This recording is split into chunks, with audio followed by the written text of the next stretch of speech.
United States Senator Tom Cotton on the Senate Armed Services and Intelligence Committee. Good morning, Senator Cotton. Good morning, Hugh. Great to be on with you. I want to ask you a couple of quick questions. New York Times reporting at this hour that K.T. McFarland, the Deputy National Security Advisor who was brought on by General Flynn, is expected to leave that role. Have you heard that, Senator Cotton? No, Hugh, I have not. And do you have any idea who is going to replace General Flynn? No, Hugh, I do not. I wish General Flynn well. It's unfortunate that things ended up this way for him after such a long and distinguished career of service. I would suggest the president focus on someone who has some experience on the NSC and is well respected inside the security community, and who's going to be an effective process manager for him to make sure that Jim Mattis and Rex Tillerson and Mike Pompeo and John Kelly and the other members of the National Security Council's voices are heard, and he gets the full benefit of their counsel and the expertise of their agency. Someone in the model of, say, Stephen Hadley or Brent Scowcroft. Now, the names out there are Admiral Harward, General Petraeus, General Kellogg, and John Bolton. Do you have any favorites among those, and do they fit the model you're talking about? No, Hugh. I'll leave it to the president to decide who he wants to be on his inner councils. I just think that the models of past advisors like Stephen Hadley or Brent Scowcroft, who play an honest broker and make sure that all of the voices inside the cabinet and the National Security Council are heard, I think it's a pretty good model for any president at any time. Everything I've read about Admiral Harward, who is allegedly the leading contender, is very, very good. I mean, SEAL and, like you, a Special Forces veteran and an amazing man. He was, though, and I raise this just because honest broker is the key to NSC. He was a Mattis deputy at CENTCOM.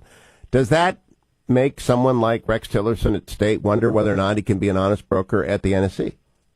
I wouldn't say so necessarily, Hugh. By the time a soldier, sailor, airman, Marine becomes a deputy commander of a combatant command, I mean, they're a 2- or 3-star general. That means they've got 30 to 35 years of experience. So simply because he worked for Jim Mattis in one of his final jobs in the military, I wouldn't necessarily say that he was a protege. Obviously, they've been past coworkers, and I'm sure they have tremendous respect for each other because they both have great reputations. But I wouldn't necessarily say that he's a protege because he worked with General Mattis for one job at the end of his tenure. All right, let's turn to your colleagues currently in the United States Senate, the Republican caucus. Report in the Washington Post today says 4 of them are wobbly on Andy Puzder. I cannot understand that. Mitt Romney put out a strong statement yesterday. Lonnie Chen joined me today. I can't believe Tim Scott and Johnny Isakson would not support Andy Puzder. There are people driving to work all over South Carolina and Georgia this morning who are going to go start up their own Jiffy Lubes or go to their own donut stores and work all day, and Andy gets that. What is wrong, or is that, first of all, is this report true? Hugh, I don't know. Pardon me. I don't know about that exact report, and I haven't done a whip count. I don't sit on the Labor Committee that will review Andy's nomination later this week. Obviously, the Democrats are united in their opposition to Andy Puzder, though, because of his strong defense of the franchise model as a way to create jobs and build wealth for Americans. They've floated a couple of things from his past. I think those will be fully aired inside the Labor Committee later this week. But the Democrats would not be supporting Andy Puzder even if he had lived a sainted life, which none of us have. So I think we need to let Andy go forward in his hearing this week and explain himself and explain his views and lay out the case for why he's going to be an effective Secretary of Labor to help create more jobs and, most importantly, help working people finally get a pay raise. If they listen, I'm quite convinced. I've seen him bring 3,000 people to their feet in Las Vegas when he's talking to franchise owners. I know he is an evangelist of opportunity, but I worry about Republicans who just got elected, who have 6 years ahead of them, immediately forgetting that they just got elected. And I've seen it for years that after they get elected, they just become indifferent to the base. What is it about, James Lilacs used to call it Senatitis, that they don't hear people after they get reelected?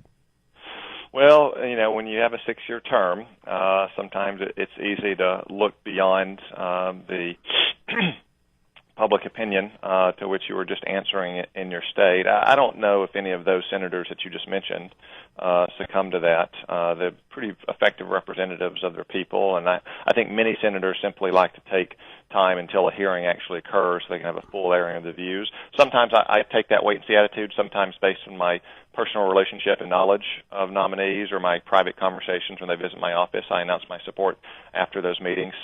Each senator takes it in his own way, though. All right, last question. There are reports that General Mattis, now Secretary Mattis, has upped American strength in the Red Sea off of Yemen and that a confrontation is the offing with the Iranian naval forces. What do you have to say about that, Senator Cotton?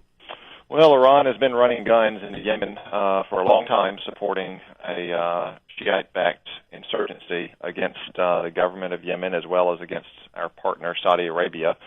They've been taking aggressive action in the Persian Gulf against our ships as well. It's high time that we called Iran on these dangerous maneuvers and reminded them that our Navy is capable of destroying any ship that they have in their Navy. And if they want to challenge the United States Navy, that will not end well for them. And by making that clear to them, we will make that kind of confrontation less likely to begin with.